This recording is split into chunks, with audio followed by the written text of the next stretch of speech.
আসসালামু আলাইকুম। Nabil's pets and গার্ডেনে আপনাদের সকলকে স্বাগতম। আজকের ভিডিওর মূল টপিক হচ্ছে শরীফা। তো আমাদের সামনে একটি শরীফার গাছ আছে, যেটি হলো মোটামুটি 4 বছর বয়সে একটি চারা। 4 বছর বয়সে একটি চারা, 4 বছর প্লাস হবে। তো এটি লাল শরীফা মূলত দেখতে পাচ্ছেন। বাংলাদেশে শরীফার যে জাত দুটি রয়েছে, সবুজটা লালটা, সবুজটা আমাদের নেটিভ। সচরাচর আগে গ্রাম অঞ্চলের দিকে দেখা যেত যে মানুষের বাসায় 1-2টা শরীফার গাছ থাকতো। তো আমাদের এখানে 3টি গাছ আছে, 3টি লাল শরীফার গাছ। ওই পাশে ছোটো একটি গাছ, এখানে 3টি গাছ আছে। তো মোটামুটি গাছগুলো একসাথে রাখা হয়েছে, পলিনেশনের সুবিধার্থে কাছাকাছি রাখা হয়েছে। তো শরীফা বর্তমানে বাংলাদেশে একটি খুব চাহিদাপূর্ণ ফল। মোটামুটি বাজারে ভালো পরিমাণে পাওয়া যায় সিজনের সময়। মোটামুটি শরীফা সাধারণত 12 মাসই হয়। থাই শরীফাও বাংলাদেশে এখন পাওয়া যায়, সুদানি শরীফা যেটি আছে সেটিও পাওয়া যায়। তবে এটি লাল শরীফা একটি ভিন্নতর জাত। সাইজে মোটামুটি মাশাআল্লাহ সাইজে ভালো হয়। এখন বেশি না, এটা ম্যাচিউর না। এটা যখন পাকতে শুরু করে তখন মেন সাইজটা তখন ধারণ করে। ফলটা মূলত হচ্ছে আপনার যথেষ্ট মিষ্টি হয়। মিষ্টতার দিক দিয়ে বলতে গেলে হচ্ছে আপনার যথেষ্ট ভালো মিষ্টি হয় এবং ফলের সাইজ ভালো হয় এবং কালারটা এখন একটু ফ্যাকাশে মনে হচ্ছে, সম্পূর্ণ লাল না। তবে যখন এটি পরিপূর্ণ পেকে যায় তখন এর রং অসম্ভব সুন্দর হয় এবং লাল হয়। ভিতরে সাধারণত যেরকম আমাদের দেশি শরীফা হয়, সবুজ শরীফা, সেটার মতনই হয়। যত্ন তেমন কিছু না, কোনো প্রকার যত্ন ছাড়া আসলে এটিও ফলন দেয়। মোটামুটি জৈব সারের উপর বেস করে ভালো রকম ফলন দিচ্ছে। মোটামুটি 4 বছর থেকে ফলন দেয়। তবে সমস্যা হলো যে অতিরিক্ত গরমের ক্ষেত্রে হয় যে এগুলোর পলিনেশনটা একটু কঠিন হয়ে পড়ে। যখন অতিরিক্ত গরম হয় তখন সাধারণত দেখা যায় যে পলিনেশনটা সঠিকভাবে হয় না। আর এই ফুলগুলো, এই যেখানে ফুল আসে, ফুলগুলো একটু নষ্ট ফুলে আসছে। ফুলগুলো সাধারণত হয় কি একই ফুলে হচ্ছে উভলিঙ্গ হয়ে থাকে, মানে মেল ফুল এবং ফিমেল ফুল এক ফুলেই হয়। একদিন মেল থাকে তো পরের দিন ফিমেল হয়, এরকম। পলিনেশনের ক্ষেত্রে হয় কি যেগুলো সহজে ফোটে না, তো যার কারণে দেখা যায় যে ভিতরে পলিনেশন করার জন্য অনেক ক্ষুদ্র পোকা একটি থাকে, সেই পোকার সাহায্য প্রয়োজন হয়। তবে বাগান না হলে ছোট একটি গাছ থাকলে সাধারণত সেই পোকা দেখা যায় না এবং সেই পোকার সেই কীটটাই না থাকলে আসলে পলিনেশন সম্ভব হয় না।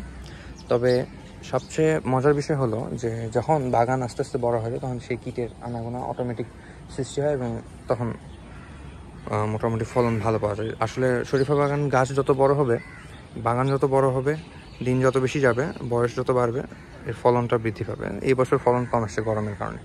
গরমে পলিনেশনটা ভালো হয় না, ফুলগুলো নষ্ট হয়ে যায়। সবচেয়ে সুন্দর পলিনেশন করার জন্য হচ্ছে যেটি সবচেয়ে সুন্দর সময় পলিনেশন করার জন্য সকালে ফজরের নামাজের পরে 5টা-6টা ভোরে, 6টার পরে পলিনেশন করতে পারলে সবচেয়ে ভালো। ঠান্ডার সময় না হলে একটু পলিনেশন সম্ভব হয় না। ফলন এবার বেশি আসে নাই, অন্যান্যবার আল্লাহর রহমতে অনেক বেশি ফলন আসে। তবে গরমের কারণে ফলন অনেকাংশে কমে গিয়েছে। তবে যত্ন ছাড়া যে সকল ফলন পাই আপনাদেরকে দেখাই। মূলত এই সকল উদ্ভিদের বেশি যত্ন করতে হচ্ছে না।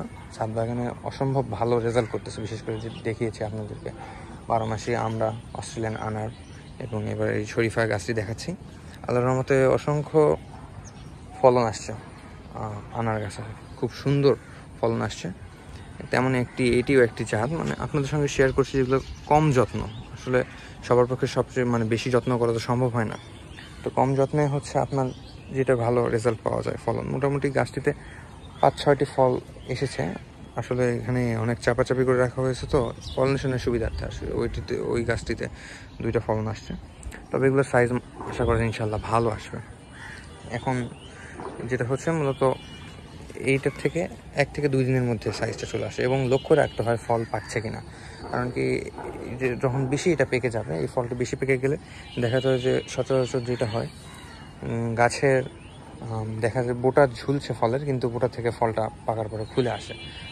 কারণ কি এটা অনেক নরম ফল, এর কারণে দেখা যায় যে অনেকে ফল করতে পারে না, হারভেস্ট করতে পারে না, দেখা যায় যে নষ্ট হয়ে যায়। তবে যখন দেখা যাবে যে সাইজটা বড় হয়ে গেছে হঠাৎ করে এবং কালারটা চেঞ্জ আসছে, এটা ফ্যাকাশে কালার না হয় একদম সুন্দর লাল কালার হবে, তো যখন ওরকম হবে তখন এটা হারভেস্ট করতে হবে। আর এটার ক্ষেত্রে যেটা হয় সচরাচর দেখা যায় সবচেয়ে বেশি যে সমস্যাটি হয় ফলে, আপনার এই ফলটিতে মোটামুটি অ্যাটাক করেছিল মিলিবাগ অ্যাটাক করে, প্রচুর পরিমাণে মিলিবাগ অ্যাটাক করে। মিলিবাগের ক্ষেত্রে সবচেয়ে ভালো হয় সাবান পানি স্প্রে করা, শ্যাম্পু পানি স্প্রে করা। মিলিবাগ অ্যাটাক করলে ফলের আকার বিকৃতি ঘটে যায় এবং ফলের গ্রোথ হয় না। তাছাড়া তেমন কোনো সমস্যা দেখা যায় না, শুধুমাত্র একটি সমস্যা। এবং সিজনের পরে সচরাচর যেই ডালগুলো আসে, বয়স্ক ডালগুলো সচরাচর মারা যায়। এই ডালগুলো প্রুনিং করে দিলে পরবর্তীতে আবার নতুন যে কুশি আসে সেটিতে পরবর্তী বছরে ফলন আসে। এই দুটি যত্ন মূলত করতে হয়। তাছাড়া মোটামুটি জৈব সার দিতে হবে। গাছের বিভিন্ন সিমটমসের উপরে রাসায়নিক সার ব্যবহার করতে হবে গাছকে দেখে, যেমনকি পাতা হলুদ হয়ে গেলে আপনার নাইট্রোজেনের ঘাটতি, অথবা পাতার উপরে ডিপেন্ড করবে যে গাছ কেমন আছে। পাতার বিভিন্ন রকম চেঞ্জের উপর ডিপেন্ড করে গাছের হেলথ। তো সেটি দেখে সেইভাবেই সার প্রয়োগ করতে হবে, কীটনাশক প্রয়োগ করতে হবে।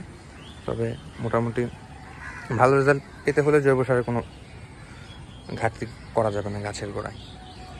তো এই ছিল আজকের ভিডিও। যদি ভিডিওটি ভালো লেগে থাকে অবশ্যই লাইক করবেন এবং আপনার গাছপ্রেমী লাইক কমেন্ট করবেন এবং অবশ্যই আপনার গাছপ্রেমী ভাই বোনদের সঙ্গে শেয়ার করবেন এবং চ্যানেলটি সাবস্ক্রাইব করতে ভুলবেন না। আসসালামু আলাইকুম।